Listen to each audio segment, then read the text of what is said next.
Hare Krishna, Krishna Krishna, Hare Hare, Hare Rama, Hare Rama, Rama Rama, Hare Hare. Hare Krishna, Krishna Krishna, Hare Hare, Hare Rama, Rama Rama, Hare Hare. Hare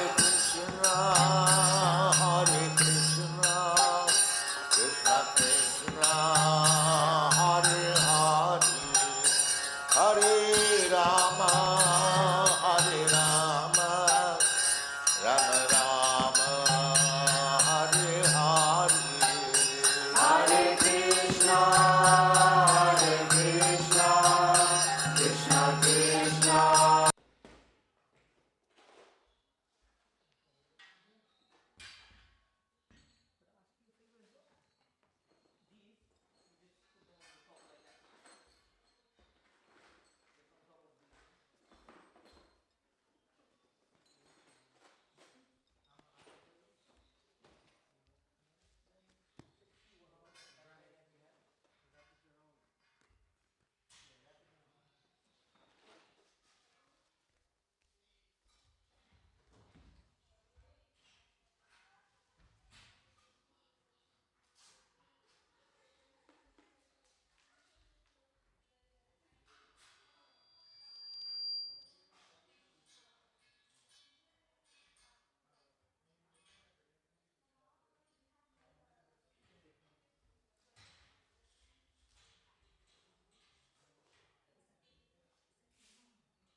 Hare Krishna. Can you hear me? I just have to let me try to pick this.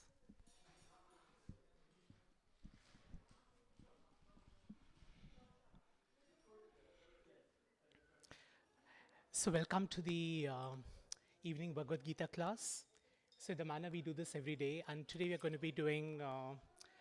We're going to be exploring a few topics such as how do we identify God,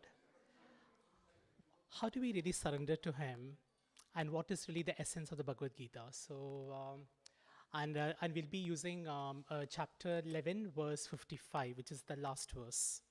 So, how many of us know the Kirtan Jayarada Madhav?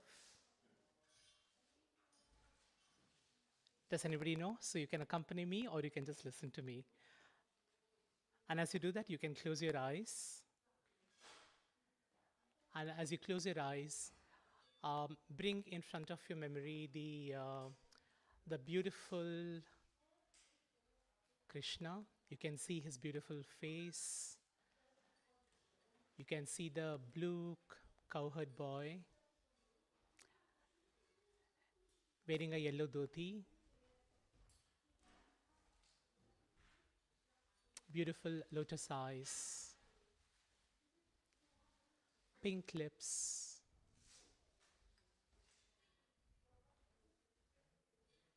peacock feather adorning his head.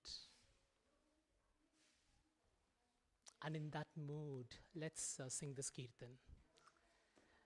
Jaya Radha Madhava Jaya Kunja Bihari Jaya Radha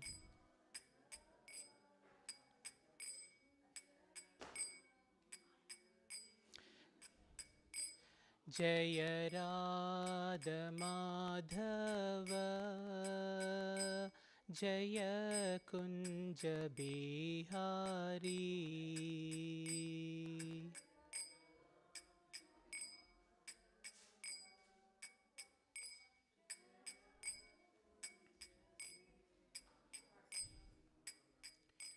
Jaya Gopi Jana Vallabha Jaya Girivaradhari Jaya Girivaradhari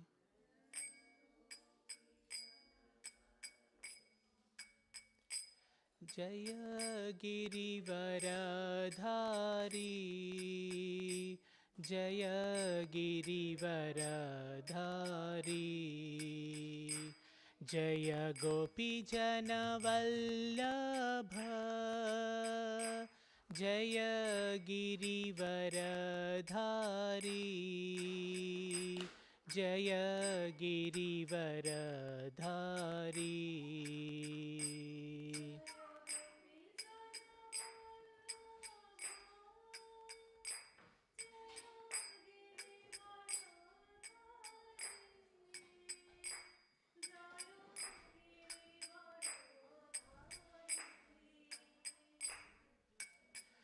Yashodanandana Brajajana Ranjana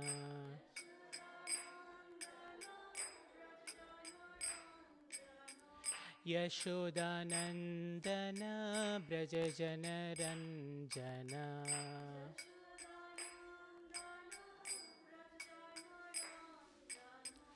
Yamuna Tira Vanachari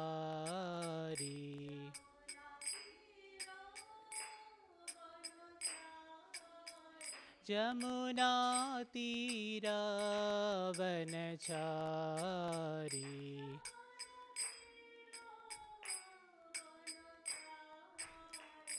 Jaya Radha Madhava Jaya Kunja Bihari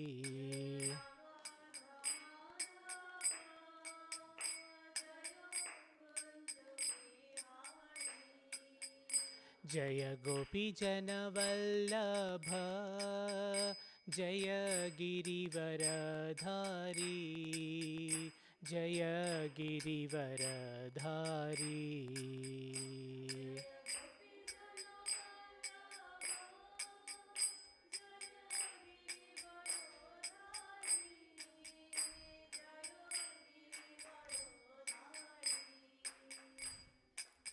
Yashodanandana Brajajana Ranjana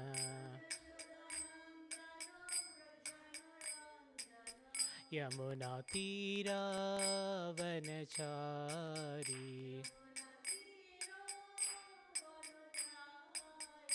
Hare Krishna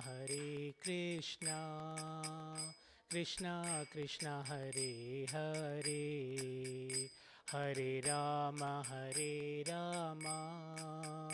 Rama Rama Hare Hare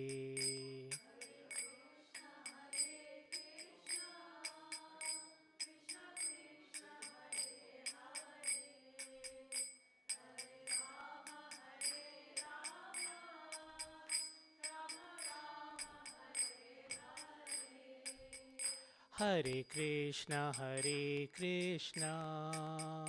Krishna Krishna Hare Hare Hare Rama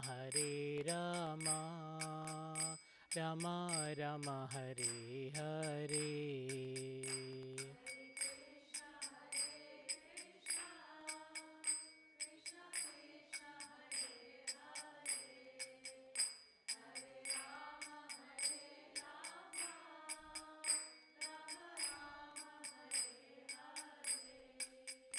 Hare Krishna,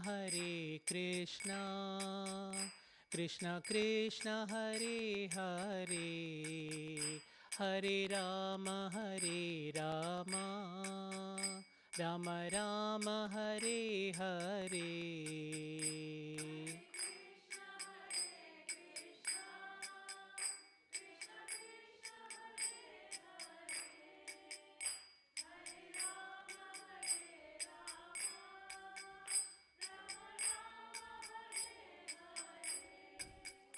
Hare Krishna, Krishna Krishna, Hare Hare, Hare Rama, Rama Rama, Hare Hare.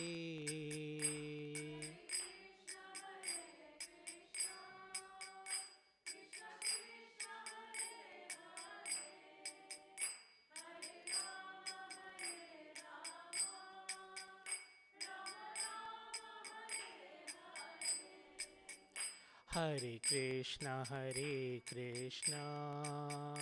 Krishna Krishna, Hare Hare, Hare Rama, Rama Rama, Hare Hare.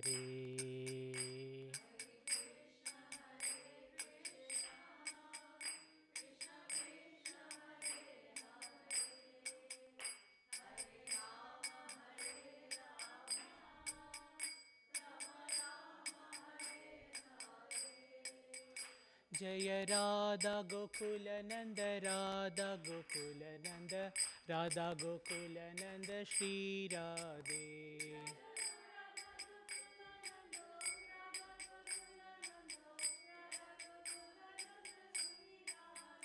Jaya Sita Ram Lakshman Hanuman, Jaya Sita Ram Lakshman Hanuman.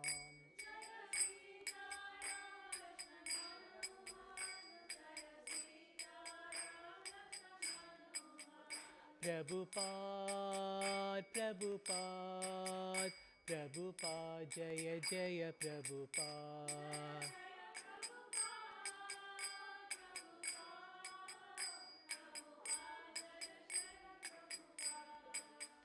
Hari Bol, Hari Bol, Hari Bol, Nitai Gaura Hari Bol.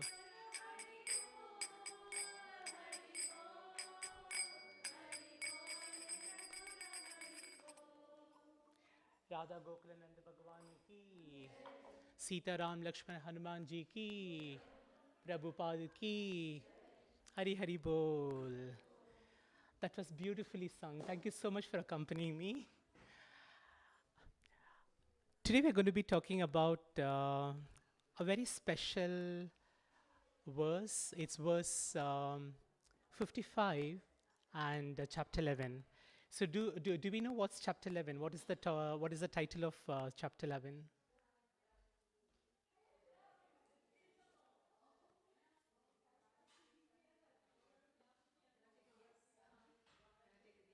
Yes, please.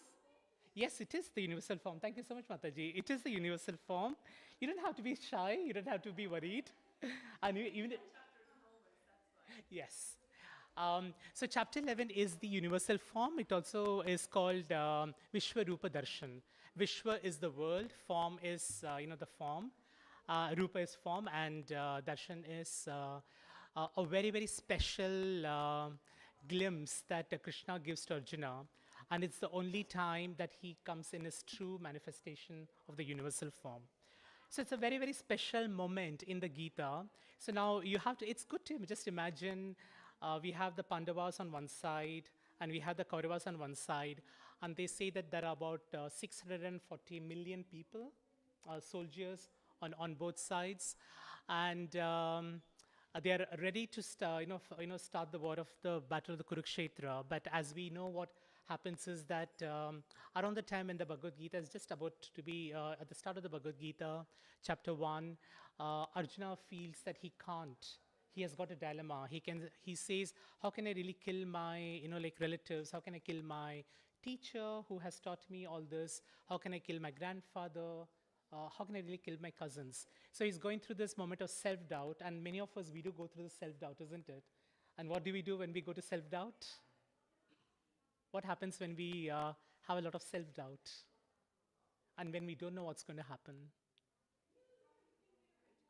We pray, yes. We pray to God, we say, please show me the way. And that's what, Krishna, that's what Arjuna says. So that's what happens right at the start of the Bhagavad Gita. And then Krishna explains, and by the time he comes here, and by the time he comes to chapter 11, right at the start, Arjuna says, thank you so much, because prior to this, in chapter 10, what Krishna is talking about, it's called the opulence of the Absolute. In that, he talks about, what are his qualities. And Arjuna becomes so engrossed with understanding, with hearing about the qualities, and he says, I want to see you in that particular universal form. So chapter 11 begins with Arjuna praying to Krishna, please show me in that universal form. And then Krishna, what does he do? He displays the universal form. And do we know what are some of the descriptors that are used in this particular in the Gita? So what does the universal form look like? It's like thousands of blazing suns. So here we find it so difficult to even look at the sun when in the noon. And the Vishwarupa Darshan is, Krishna is so effulgent in that particular form. And what Arjuna can see is he can see the planetary systems, he can see the galaxies, the universe, the stars, everything. So he gets to see all of that. He also gets to see something very, very unique, which makes him quite petrified. What is that? He sees something, and Krishna says that I'm that. What is it?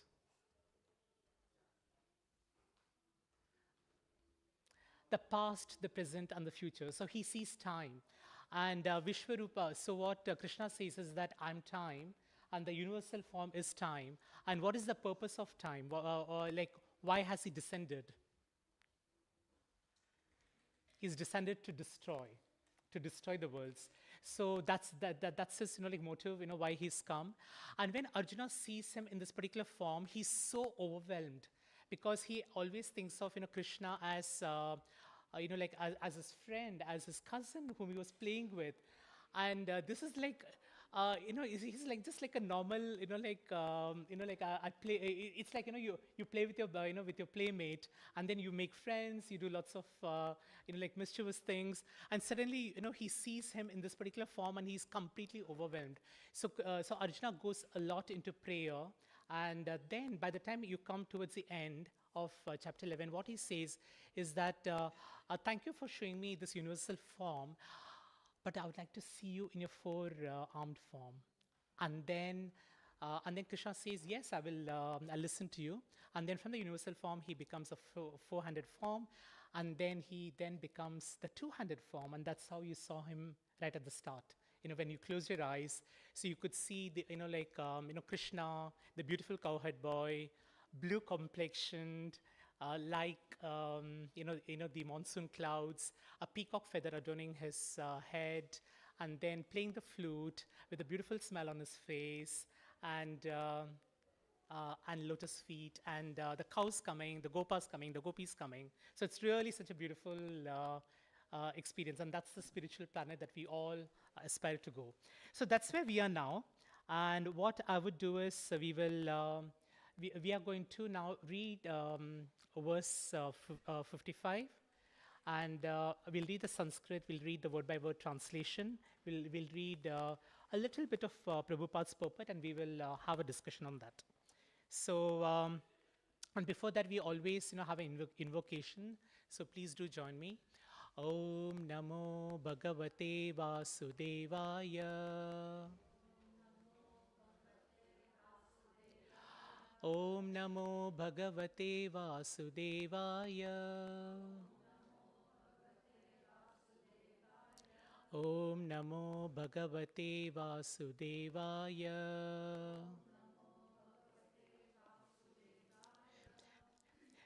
So this is chapter 11, verse 55. Matkarmakrit matparamo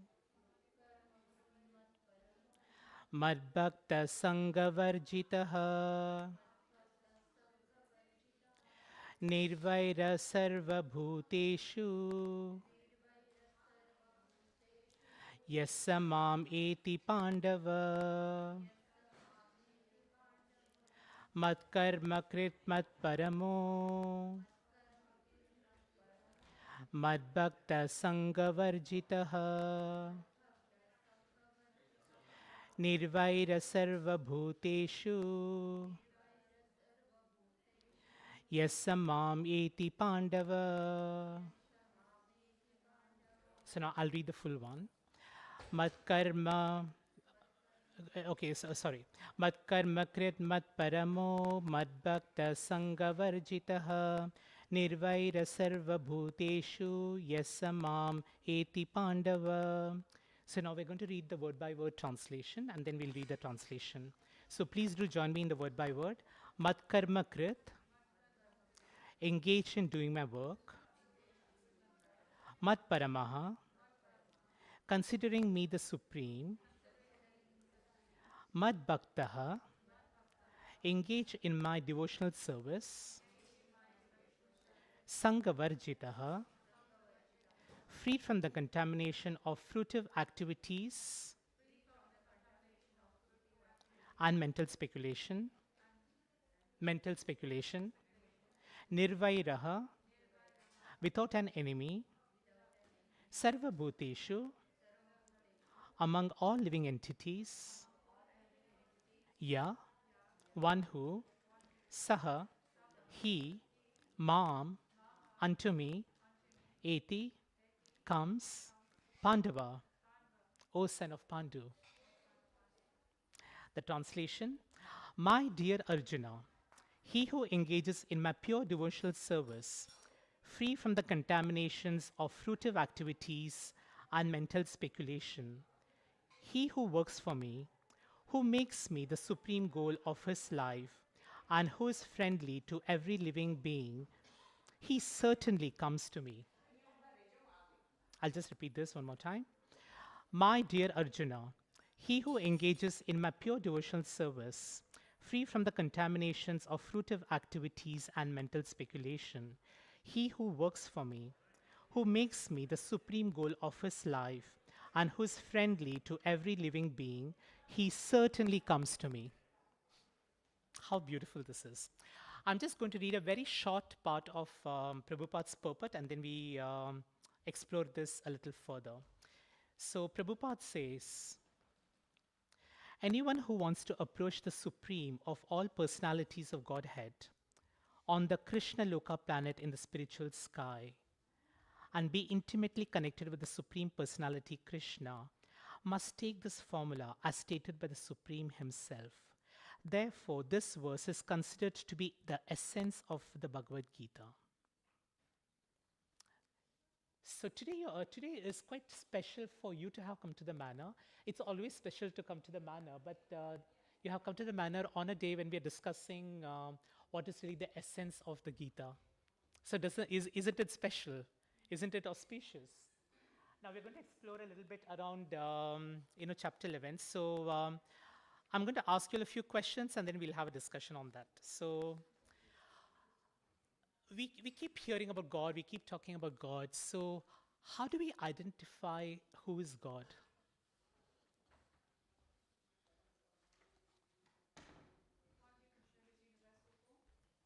You can show him, when you see him in the universal form, but do we get a chance to see him in the universal form? No, definitely not. We are hardly lucky. Arjuna is the only person in both before and after who has been able to see Vishwarupa. So we can see him, we can identify with God in 4 ways. One is the scriptures, because the scriptures, talk a lot about, Krishna and also his incarnations as well. So if you were to read the Srimad Bhagavatam, you can see that right from the Matsya, avatar to, Balram to Krishna, you can see that all the incarnations has been like shared in the scriptures. So the scriptures is a place where you can identify who's God. You can also identify God when you look at astrology. So, for example, when Krishna was born, the stars and the planets, everything had a certain special arrangement, which is very, very auspicious. So that's how you can also know that God has entered this particular world. Another way to do that is through your spiritual masters. So it could be Prabhupada, if you are initiated, it could be a spiritual master. So any guru that you have in your life, any spiritual guru, can actually help you identify God. And the fourth one is something which we all love, which is the pastimes of the Lord. So how many of us, know some of the pastimes of what Krishna did when he was very young? Could you name maybe one or two of them? Yeah, he steals butter, yes. That's quite an extraordinary activity for a god to steal butter. Using his little finger to kind of hold the Govardhan for 7 days and 7 nights. So, can you think of any human being who can do that? Any normal person? Obviously not. So you can also identify with God when you can hear about their very extraordinary activities. So we are in the evening Bhagavad Gita class, so we do it every evening from 6 to 7. So we're talking of chapter 11, verse 55. So, where can we see God? How do we? Because can we really see Him? How can we experience God? Through hearing, yes. And so, for example, when we were singing, the Hare Krishna Mahamantra, so He was with us. And you can feel it, Mataji. Thank you. Yeah. So the moment because they say that Krishna is his holy name is none other than Krishna. So when you really utter the name of Krishna with a sincere heart, then he is there. So Krishna can be seen, or God can be seen outside the creation, or even within yourself. So outside you can see in the form of like for example, if you taste water, the taste of water is Krishna. If you see the mountains, Mount Meru is Krishna. So you can see him externally as well. Even the air you breathe, it's quite invisible. But then if and that's also Krishna, because if air is not there, if oxygen is not there, none of us are going to be around. So you can see him externally. You can also see him internally as well. And how do you see him internally? What do you see him as? So we see him as a Paramatma. So we see him as a Paramatma. So there are three levels, of God realization. So the first one is Brahman. Brahman is just the energy of the Lord. So it's the effulgence that you see. And usually, quite a few people get, attracted by just the effulgence itself. But it's as they say, if you you can actually be charmed by the sunlight, but then if you don't go up to the sun, then you're missing the source, isn't it? And that's where so from Brahman, which is the effulgent energy, then you move to Paramatma.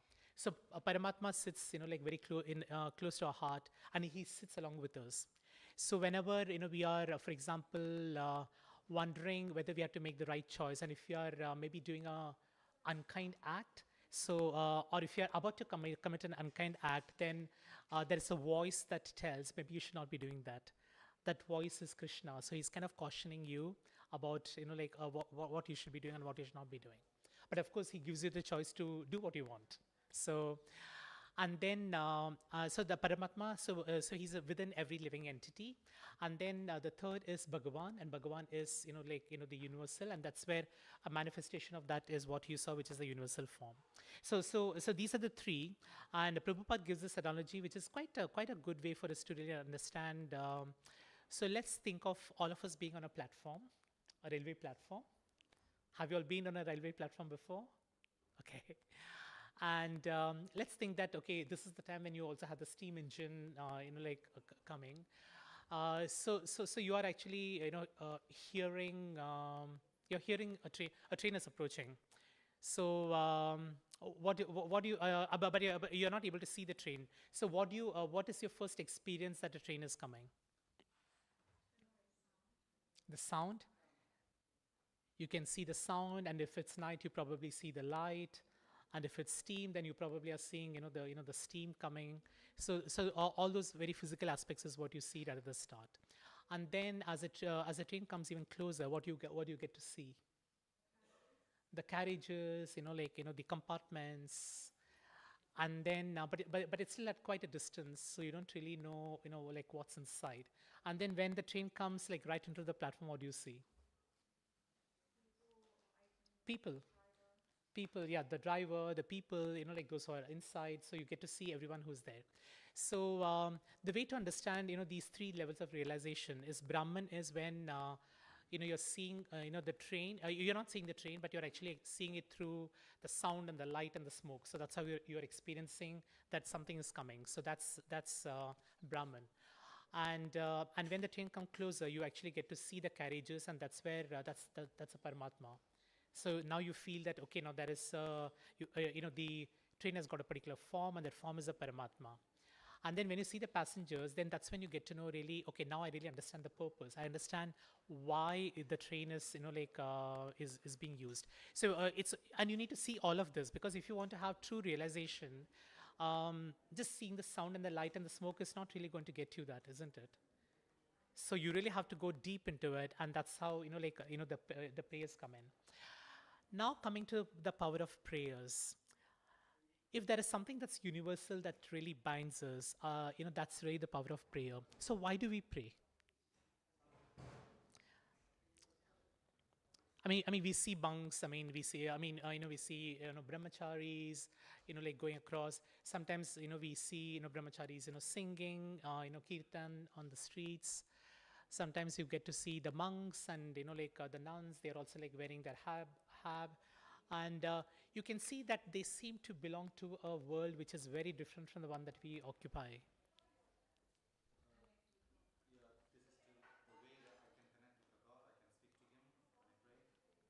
Yeah, yeah.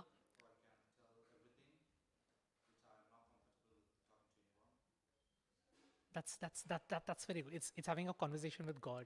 So you normally pray when you maybe want to ask God something, but it's really about building that connection with Him, because many of the times in our day-to-day life we don't really remember Him unless we find ourselves in trouble.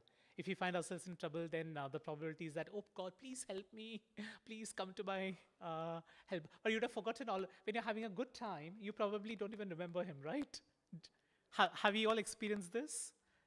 It happens to me all the time. I get so involved in some of the things. If I'm traveling and if I'm going to places, I'll probably, oh wow, this is so beautiful. Oh, this is so nice. Oh, I'm seeing the Eiffel Tower. I'm seeing, oh, the Leaning Tower of Pisa. Where is Krishna in all of this? He lies completely forgotten. And but when, for example, what happened today was, I normally do carry. I had to finish my work a bit early because I'm like driving from Dunstable, so I know that it takes me like at least half an hour, and sometimes when you have traffic, it takes even more. So I wanted to really rush, and today, yeah, when I was just like at a point when I was already in the car and it was too late, I realized that I forgot to take my wallet. So then I was just thinking, oh gosh, for a few moments I was feeling like quite, frustrated because I needed to do some shopping. And now I realized I can't do it because I have to go home to, get my wallet before I can do anything. And then I realized, okay, now I'm in a situation where I can't go back.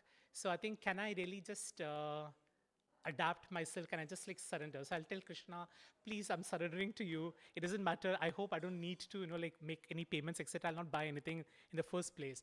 But it did make me feel a bit uncomfortable right at the start. But the moment I had that conversation with Krishna, I told him, yeah, sure, yeah.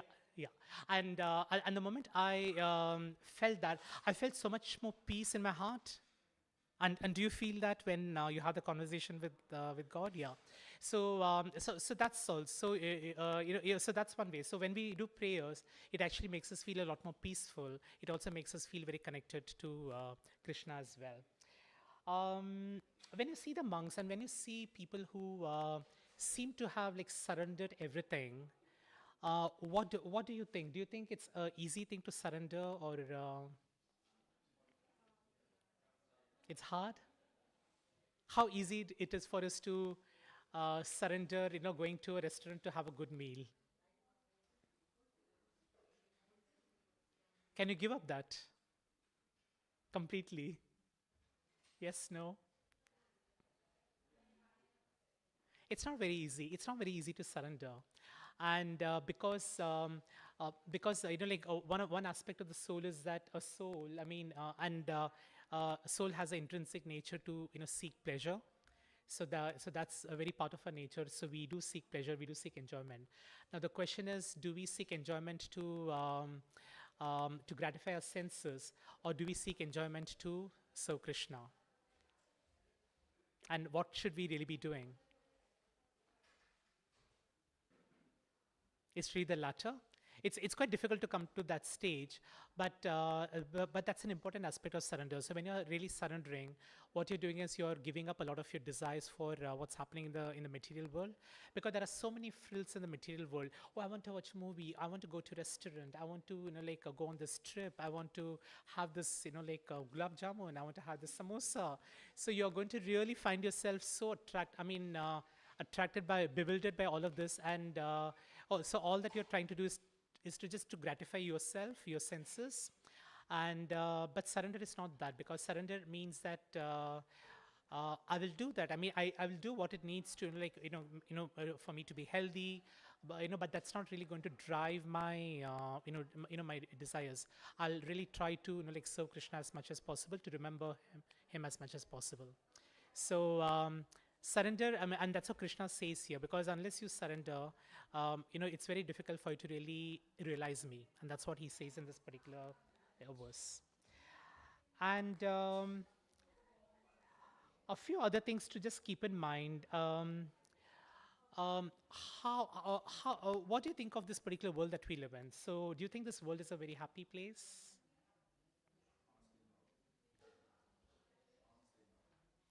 So there are three kinds of miseries that are described. So do we know what those three kinds of miseries are? And if you look at the miseries and all that's going on in the world around, many of them can be categorized in one of these. I don't, would you, sorry. You could definitely use those as examples. And the first one is a nature. So misery, nature causes a lot of miseries, and usually when you say nature, then you can also say that it's the work of the demigods. For example, you recall that Govardhan, when the inhabitants of Gokul, were so worried about the storm that was coming, and that was Indra being very angry. So he was actually putting a lot of torrential rains, drought, famine, the war, the conflict that's going on. And whatever is natural, whatever is happening through the natural, would be one type of misery. The second type of misery is the one where it's being done by us, by people like us. So, for example, if if my wife shouts at me, or if I shout at her, or something like that, they can also cause you misery. Or if your son is not going to listen to what you're saying, then that could be a source of misery as well. So we do have people around us, the living entities who could cause us misery. And the third is that our own body and mind, because we are I'm sure that 20 years I found myself a lot more energetic, a lot more stronger, and now I feel that I'm getting to a stage where I have to really be worried about what I eat, what I do, and how do I whether I exercise or not. So all that was, I never used to bother about it when I was young. So obviously your body is changing, and your mind is also changing a lot. Your mind is really getting very distracted, and so there are these three kinds of miseries. So how do you really get yourself out of that? What is it that you can really do to get rid of all these miseries? Spiritualize yourself? Yeah. you're chanting the Mahamantra, because chanting the Mahamantra is really a very powerful way. So when you start the day and when you chant even one round or two rounds, you can see how like a peaceful you feel, and then you can really take on the miseries of the world, so to speak. So, so we do have some like ways by which we can come closer to Krishna. So now coming back to this particular passage, Krishna say let's go back to the translation. So what does Krishna say here? He says, my dear Arjuna, he who engages in my pure devotional service. So that's what we are talking about. So pure devotional service, free from the contamination of fruitive activities and mental speculation. So what does that mean? What does free from, what do fruitive activities mean?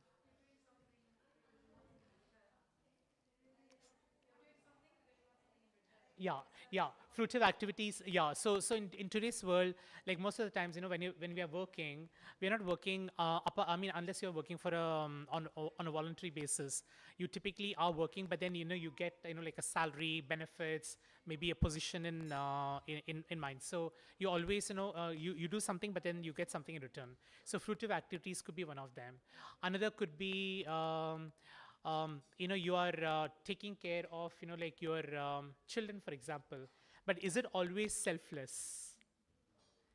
It's never selfless, isn't it? You always say, okay, fine, I'm taking care of my children now with the expectation that they will take care of me when I'm old and when I'm not able to take care of myself. So how many of us have that expectation and put a really hand to a hand, to a heart and say, is my love for my children really completely selfless? Probably not, isn't it? And so there is always that expectation of return, and that really is it can be quite easy for you to get caught into that particular mode, and then very difficult to come out unless you do chanting and unless you do those activities. Krishna also says mental speculation. So what does mental speculation mean? And how can it help you or hinder you in your progress?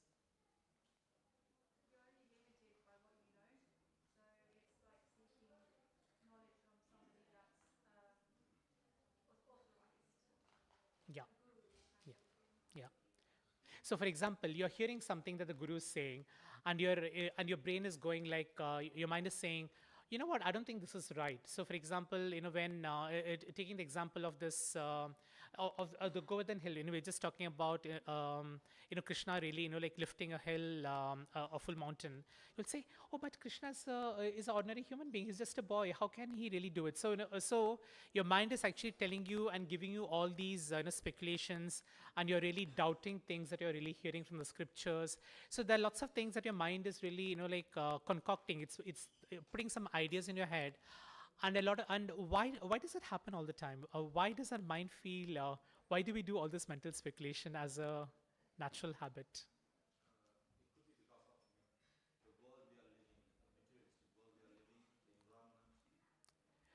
The environment definitely plays a role, because what you see around you propagates like those kind of behaviors. And think of your education. Think of like when you were doing your graduation, post graduation, GCSE or whatever. So how much did you learn about the material world, about the world that we are living in, and how much did you really learn about God and spirituality? So it was so skewed, isn't it? We used to have like one like religious studies, which is like one particular subject, and then there is this huge, and it probably doesn't even get figured in your career path. And then there is this huge body of language that you're really building and that you're learning about. And there's something wrong about and knowing about the world that you're living in. But don't you see that there is a lot of skewness out there? And so that's made us like think in a particular manner, behave in a particular manner, which just propagates that, because our university education tells us to act in a particular way and to think in a particular way, and that's what we also do. But then you have to really break this at some point, and that's when the first step is when you start realizing that. So stop doing that mental speculation, is what Krishna is saying here. He who works for me, what does that mean? Somebody that's in a service. So for somebody that, so do you have to necessarily stay in the temple to work for Krishna?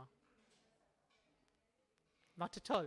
I can see a lot of grihas and everyone is saying no. Yes, definitely not. So you don't really have to stay like in a ashram, to say that I'm serving Krishna. The fact that you have come here itself is a sacrifice, because what you have done is you're saying, I've chosen to actually come to the temple and take the blessings of the lordships, and that way you are working for him in a way. So that's one example of doing that. You mentioned something about chanting. So whenever you chant, whenever you have a conversation with Krishna, all that means that he's working, you're working for him. Also, when you're doing your fruitive activities, as we heard, can you always try to say, I'm doing these activities as my prescribed duty, but I'm surrendering the fruits to Krishna?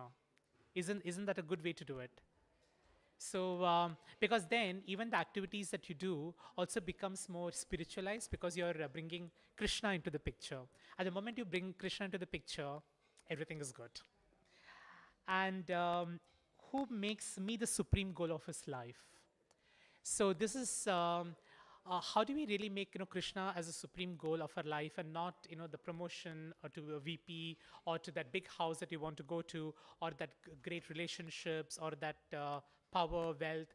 So yes, if Krishna blesses you with that, that's fine. But then that can't really guide your life choices, your decisions, etc. And lastly, who's friendly to every living being? So how can we be friendly to every living being, especially when we know that we feel that, okay, oh, I don't like this person? How can we, when we have this urge to not like a person, what can we really tell ourselves that will help us be friendly to him or her? Indeed. Indeed, because there is a strong deeper connection. Because today we all look very different. I mean, we all seem to look very different because we have probably got different complexion. We are wearing something different. But in the heart, we are all connected because we are all spiritual beings, and we are all part and parcel. We have all emanated from Krishna at some point. The only thing is that we don't remember that. And so coming to a temple, chanting, listening to, the Bhagavad Gita and the wisdom that, Krishna offers, are all ways by which we can really, bring Krishna very much into our lives. And when we do that, and when we recognize that, for example, if you have like let's say a boss, who frustrates you, and he really, I mean, I know each time, you feel that he's going to be a bit more sensitive to your needs, etc., but he's not. So you can keep feeling very angry about him. You can resent him. You can feel a lot of agitated. But if you remember, as Mataji mentioned, if you remember that he's also got Paramatma within his heart, then you can try to mold your engagement with him, your interaction with him, so that you don't really feel it that way. And when you change your behaviors, then what might happen? The Paramatma in his heart might also tell him to say, you know what, I think I'm treating Madan very, very harshly, so maybe I should really do something about it. And then you find that the relationship between both of you improves. And that happens most of the time, because many of the time like our false ego gets into the way of our trying to really build that a deep connection with people. And so we don't listen to them. We are not curious about what they want. We don't really understand. We just put our own expectations in front of them, and we don't really care about what they want. And the moment you get into that mode, then it's that relationship could never really be very successful. But if you remember that everyone has got a Paramatma, and then you can become more kind. And then when you become kind, then what happens? You also get kindness in return. So it's about Krishna reciprocating back. So that's really about like a chapter. I mean verse 55. So I'll just read this once more. So my dear Arjuna, he who engages in my pure devotional service, free from the contamination of fruitive activities and mental speculation, he who works for me, who makes me the supreme goal of his life, and who is friendly to every living being, he certainly comes to me. And this also happens to be the essence of the Gita. So do we have any questions or any reflections on what we spoke about? So just to quickly sum up, we really began with chapter 11. We began with, like what really chapter 11 is all about, where Arjuna shows the universal form. And we also try to find out how do we really identify who's God. And we also looked at how can we see God, like within creation, outside creation. Then we saw that there are three different levels of realization. One is, do we know what they are? Brahman, Paramatma, and Bhagavan. And then we also looked at the importance of the power of prayer and how prayer can really connect you to Krishna, and how we also looked at the surrender, and we looked at the quality of surrender. And you don't have to necessarily be in a temple, stay in a temple to really surrender. You can still surrender yourself to Krishna in your day-to-day life as well. And normally we think of surrender as what does surrender really do? So when you surrender wholeheartedly, what does it really help you do? It, it leaves our ego, no expectations. So what you do is you surrender all your negative qualities and you preserve the qualities which are godly. So when you're surrendering, when you're giving up the negative qualities, then your heart purifies. You become a better individual, and suddenly you'll say, oh, what? I didn't realize you'll be doing so many kind acts. So suddenly you're going to bring about a lot of surprise. Everybody's going to look around and saying, look, what's happened to Madan? He's become such a better individual than what he is. He's not shouting. He's not getting depressed. So then you can see all that perceptibly come. It doesn't happen overnight, but then it happens with time. So maybe what we could do just before we have a few minutes, we could really invite and connect with the Paramatma within us and really pray very hard to him to say that, please teach me the quality of surrender. Let me really surrender to you. So if you can close your eyes and deeply connect with the Paramatma in your heart, and just join me in singing the Mahamantra. Hare Krishna, Krishna Krishna, Hare Hare, Hare Rama, Rama Rama, Hare Hare. Everyone.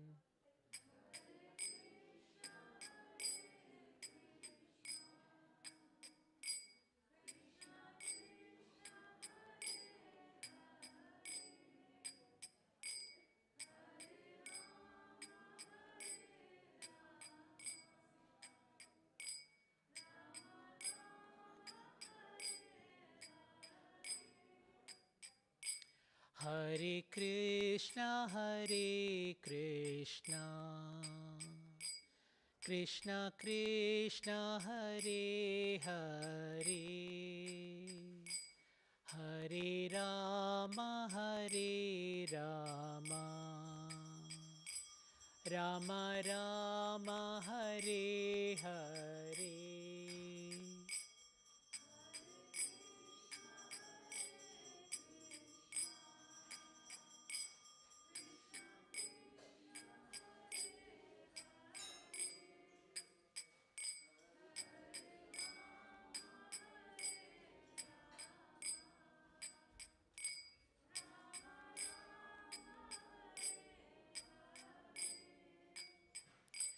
Hare Krishna,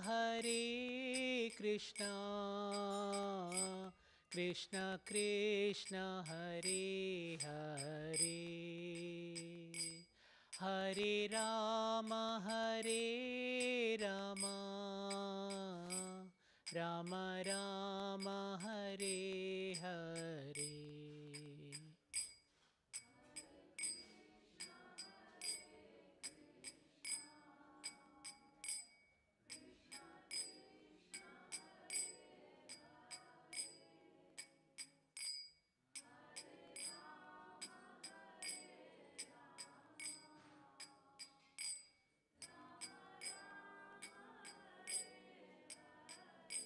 Together. Hare Krishna, Hare Krishna, Krishna Krishna, Hare Hare, Hare Rama, Hare Rama, Rama Rama, Hare Hare. Once more. Hare Krishna, Hare Krishna, Krishna Krishna, Hare Hare, Hare Rama, Hare Rama, Rama Rama, Hare Hare. One deeply. Hare Krishna, Hare Krishna, Krishna Krishna, Hare Hare, Hare Rama, Hare Rama, Rama Rama, Hare Hare. Thank you all so much for joining. So please do stay for the Arati, and hope you have a good rest of the time in the manor. Hare Krishna.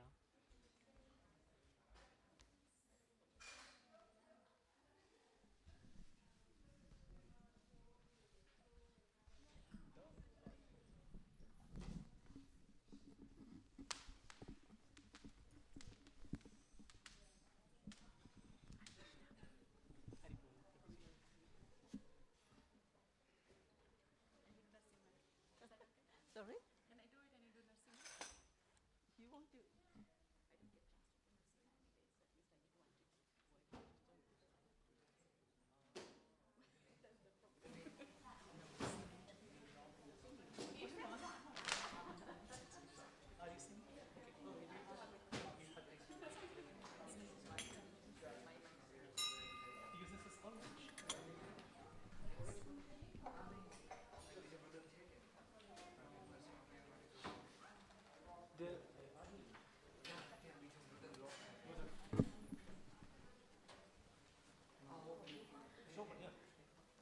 Shri Radha Gokul नंद की, श्री सीताराम लक्ष्मण हनुमान की, श्री गौरानिताय की, शीला प्रभुपाद की।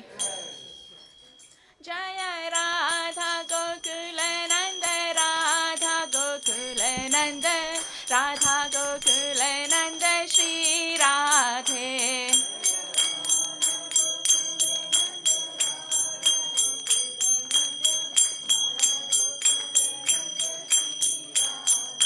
जय राधा गोकुल नंद, राधा गोकुल नंद, राधा गोकुल नंद श्री राधे।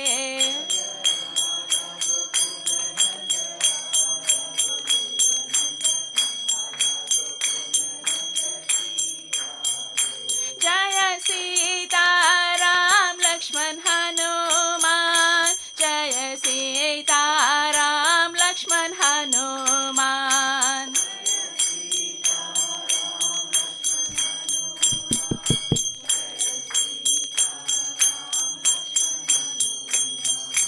जय गौरानिताय, गौरानिताय, गौरानिताय, जय गौरानिताय।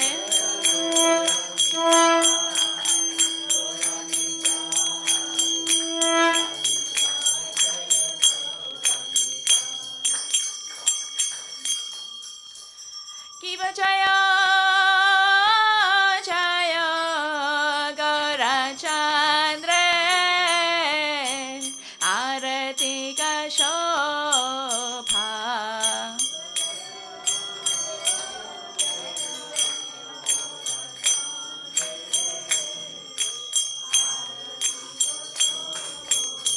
की बजाय जय Gaurachandra,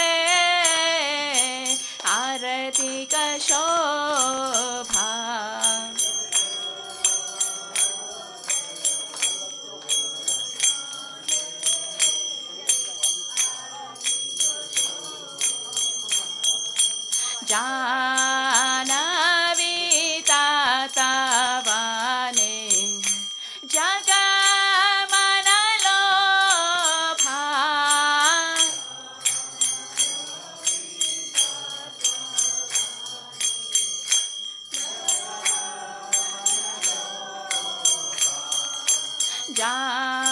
Janavi tatavane jagamanalobha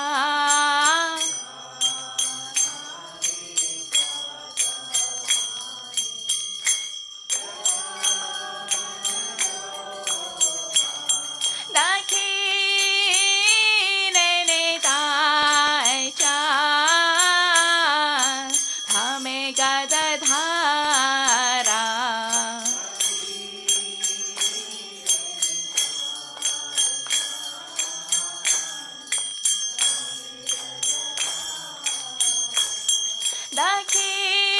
Dakhine tai chan hame gadadhara